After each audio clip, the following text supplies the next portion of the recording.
এটা ফ্যাসা শুটকি বাংলাদেশের। এটা একটু ভেজে নিচ্ছি ভালো করে ধুয়ে, রসুন দিয়ে দিলাম। এটা অন্যভাবে ভর্তা করব, আপনি খেয়েছেন কি না, না খেলে এই ভর্তা আপনার জন্যই।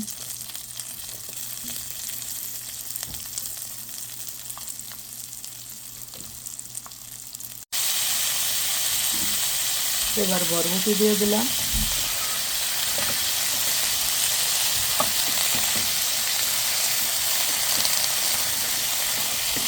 রসুনের পরে বরবটি দিয়ে দিলাম।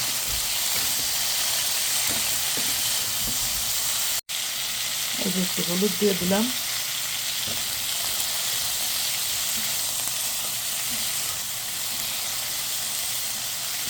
এখন বরবটিটা সিদ্ধ হওয়ার জন্য একটু পানি দিয়ে দেবো।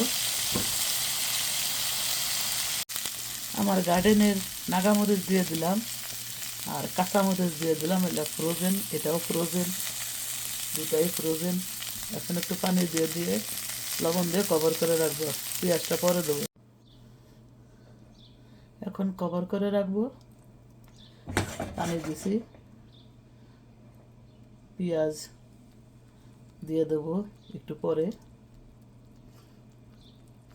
এই ভর্তা একবার যে খাবে সে সারা জীবন মনে রাখবে। এটা সবজির সাথে একটা ওয়াও ওয়াও হবে। যে সবজি দিয়ে ভর্তা, ফ্যাসা মাছের ভর্তা, এটা যে কত মজা, যে খেয়েছে সে জানে, যে খায় নাই সে কখনো জানে না। পেঁয়াজটা দিয়ে দিলাম।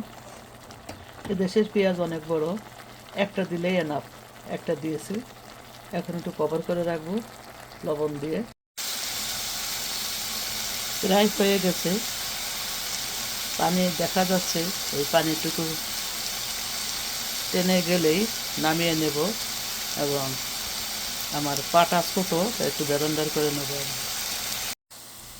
নামিয়ে নেব। হয়ে গেছে, আমি এটা ব্যালেন্ডার করে নেব। পাটা ছোটো, তাছাড়া আমার হাতে ব্যথা। এখন তো সামার গার্ডেন করি, এখানে তো মানুষের অভাব, কাজেই এটা আমি একটু ব্যালেন্ডার করে নেব। ছোট্ট ব্যালেন্ডারে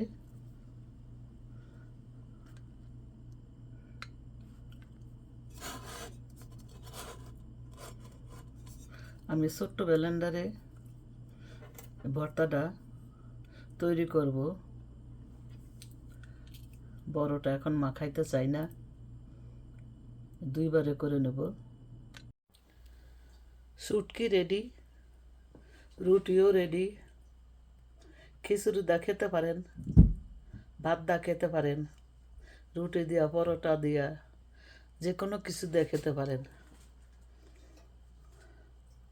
অনেক মজার শুটকি ভর্তা, বিন দিয়েছি। এটা দিবেন, দেখবেন অনেক টেস্ট লাগবে। বোম্বার মরিচ, নাগা মরিচ দিয়েছি, নাগা মরিচের গন্ধে আনন্দে সবাই আসবে। ভালো লাগলে একটা লাইক অবশ্যই দিবেন।